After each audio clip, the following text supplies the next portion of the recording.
ఒక్క నిమిషం ఆగండి. కత్తి వెంకటస్వామి గారు ప్లీజ్ టైం ఇవ్వండి. రైట్, రాజు నాయక్ గారు ఒక్క నిమిషం ప్లీజ్.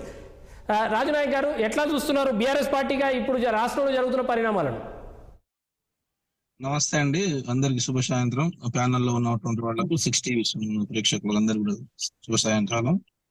అయితే దౌర్భాగ్యమైనటువంటి పరిస్థితి తెలంగాణ రాష్ట్రంలో కానీ భారతదేశంలో కానీ ఒక సోషల్ మీడియా వికృత రూపాన్ని చూపిస్తా ఉంది. భారత రాజ్యాంగంలోని కానీ లేకపోతే భారతదేశంలో కానీ ఏదైతే పరిస్థితి ఉందో ఈరోజు సోషల్ మీడియాను నియంత్రించే హెడ్ ఆఫ్ ది ఇన్స్టిట్యూషన్సే, అంటే ఈ దేశంలో రాజ్యాంగం మీద ప్రమాణం చేసి నేను ఈ దేశంలో ఉన్నటువంటి అందరి పౌరులను సమదృష్టితో చూస్తా అని చెప్పేసి మాట్లాడినటువంటి వాళ్లే సోషల్ మీడియాలో వికృత రూపాన్ని చూపించుకుంటూ ప్రజల మధ్య వైషమ్యాలు పెంచే రకంగా పోతా ఉన్నారు ఈరోజు.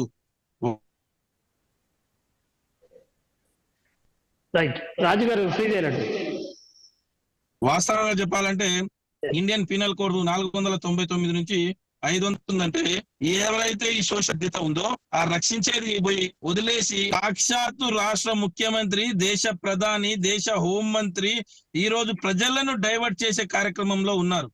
ఒకవేళ నిజంగా ఎన్నికల కమిషన్ ఒకవేళ తన స్వతంత్ర పరిధితో పనిచేస్తా ఉంటే ఈ రోజు మోడీ గారు, అమిత్ షా గారు, రేవంత్ రెడ్డి గారు అందరు జైల్లో ఉండాలి. ఎందుకు చెప్తున్నానంటే అండి, ఒకవైపు ఏమో ముఖ్యమంత్రి స్వయాన రాష్ట్ర ముఖ్యమంత్రి గారే ఫేక్ లేఖలను సృష్టించి, ఫేక్ వీడియోలను సృష్టించి తెలంగాణ ప్రజల్లోని లేకపోతే దేశ ప్రజలకు మభ్యపెట్టే విధంగా ఏదైతే అబద్ధాల పునాదుల పైన రాజ్యాన్ని నిర్మించుకున్నారో అదే అబద్ధాల పునాదుల పైన సేమ్ అదే వికృత స్థాయిలో మళ్ళీ వికృతంగా చూపిస్తున్నటువంటి పరిస్థితి ఒకవైపు ఉంటే, చిన్న విషయం మాట్లాడినటువంటి ఉద్యమకారుడైనటువంటి క్రిషాంక్ ని ఈ రోజు ఇలాంటి తప్పు చేయనటువంటి క్రిషాంక్ ని అరెస్ట్ చేసి లోపల పెడతా ఉన్నారు. ఒక్క నిమిషం అండి, ఎలాంటి ఏది చెప్పనటువంటి క్రిషాంక్ నేమో లోపల పెడతా ఉన్నారు. ఈ దేశంలో ఆ ఎలక్షన్ కమిషన్ ఆఫ్ ఇండియా ముందు ప్రధానమంత్రి అయినా సామాన్య పౌరుడైనా ఎవరైనా సరే కూడా సమానమే, ఎవరు తప్పు చేసినా కూడా సమానమే. బీజేపీ ఫర్ ఇండియా అనేది ఒక ట్విట్టర్ హ్యాండిల్ ఉంటుందండి అధికారికంగా. ఆ ట్విట్టర్ హ్యాండిల్లో వికృతమైనటువంటి మెసేజ్లు పెడతా ఉన్నారని చెప్పేసి 10,000 ఈమెయిల్స్ ఎలక్షన్ కమిషన్ ఆఫ్ ఇండియాకు పంపిస్తే ఈ రోజు వరకు మోడీ గారి పైన కానీ అమిత్ షా గారి పైన చర్యలు లేవండి. భారతదేశంలో ఏం జరగబోతుంది? అదే రకంగా ఫేక్ లేఖలు సృష్టించి ఉస్మానియా యూనివర్సిటీ పేరు మీద ఫేక్ లేఖలు సృష్టించి రాష్ట్ర ముఖ్యమంత్రి తన ఎక్స్ లో అంటే ట్విట్టర్ ఖాతాలో పెడతా ఉంటే తనను అరెస్ట్ చేయాల్సినది వదిలేసి నిజాలు బయట చెప్పినటువంటి